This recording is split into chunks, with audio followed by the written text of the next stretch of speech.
a bond of coral and current. The sea was clear that morning, so clear it felt like they were gliding through liquid glass.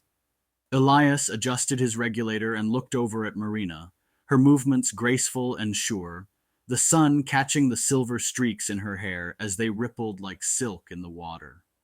The reef below was alive, a tapestry of motion and color teeming with darting fish and the soft sway of coral gardens. It had been years since their first great journey, since they faced storms, loss, and rediscovery. The ocean, once a place of trial, had become their refuge. Now it was where they came to remember who they were, to simply be. They descended slowly along a ridge of coral, exploring arches and alcoves where schools of parrotfish nibbled at stone, the hum of their air tanks mixed with the whisper of bubbles. Elias reached for Marina's hand and squeezed, an unspoken signal. Perfect day. She smiled through her mask and pointed toward a bloom of anemones. Nestled among them, a curious shape shifted, smooth, glimmering, watching. Two bright eyes blinked from within a hollow. At first, Elias thought it was shadow. Then it moved. The octopus emerged slowly, changing from coral pink to pale blue as it approached. It was cautious, yet curious, its arms flowing like silk ribbons. Elias stilled himself, letting the creature come closer. Marina tilted her head, holding out her palm. The octopus reached out one tentative arm, curling a single sucker against her glove. That touch, gentle, testing, made them both laugh into their mouthpieces. On their next dive, they returned to the same reef. The octopus was waiting.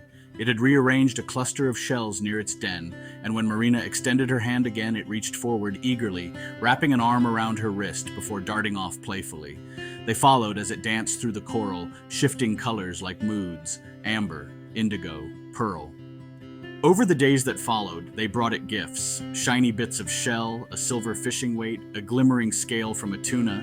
Marina would leave them near its den, and in exchange, the octopus began to greet them with a soft swirl of color, pressing its head against her arm in what could only be described as affection.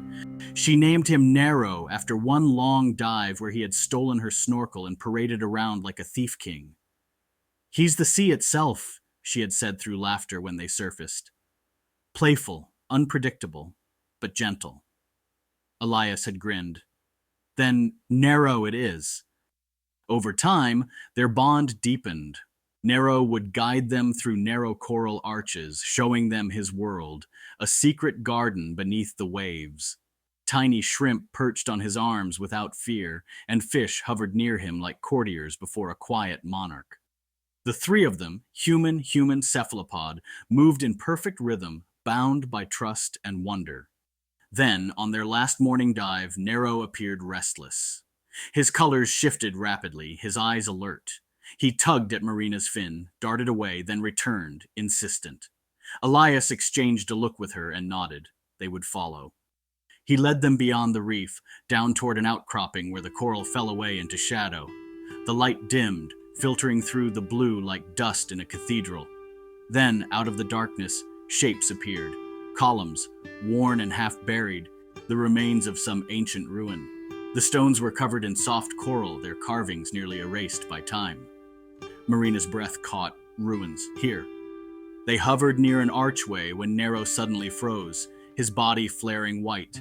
Elias turned and saw movement in the gloom, a cluster of long, undulating forms slipping from the shadows, a pod of squid, sleek and fast, their eyes glinting like polished stone. One jetted forward, brushing Elias's arm, another flashed color in warning.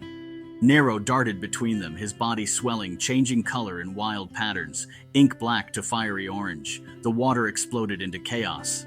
Elias pulled Marina back as the squid swarmed, their arms whipping, currents churning. Neró struck one squarely, wrapping around it, forcing it away. He inked the water, a dense black cloud, and in the confusion, Elias grabbed Marina's wrist and kicked upward, following the faint glow of their dive lights. The last thing he saw before the darkness cleared was Neró, surrounded, striking, fading into the ink. When the water stilled, the reef returned in muted silence. The ruins loomed below, solemn and strange. Marina wanted to go back, to find him, but Elias shook his head gently. Nero's sacrifice had given them their chance. Then she saw it, a glint near the sand, something small, metallic, half buried where Neró had last been. She swam down, brushed the silt away, and found a locket, old and worn, its chain tangled with coral. When she opened it, it was empty, just the faint reflection of her eyes in the gold. They surfaced slowly, breaking through the calm water as the horizon flared with sunset. The sea was quiet, a sheet of molten light stretching to infinity. On the deck of their small vessel, Marina sat wrapped in a towel, turning the locket in her hands. "He saved us," she said softly. "He wanted us to find it." Elias sat beside her, brushing a strand of salt-streaked hair from her face. "Then we won't waste the gift." She nodded, opening the locket again. "It feels like it's waiting for something." Elias smiled faintly, placing his hand over hers, then over her stomach. For a moment, time seemed to still. Her eyes shimmered with the reflection of the dying sun. "He'll know him," Elias said quietly. "Our child will know Nero's story." She leaned against him, tears and seawater indistinguishable. Together they watched the horizon fade from gold to violet. Elias took a small photo, one of the two of them taken months ago on another voyage, and folded it gently into the locket's frame. He clasped it shut, then looped the chain around Marina's neck. As the boat rocked gently with the tide, they held hands, her other hand resting on her belly. The wind whispered across the deck, carrying with it the scent of salt and life and memory. Beneath them, the reef shimmered faintly in the moonlight, alive with color, motion, and the faint echo of a friend lost to the deep. The locket glinted once, catching the last ember of sunset before the night took it, soft, endless, and full of promise.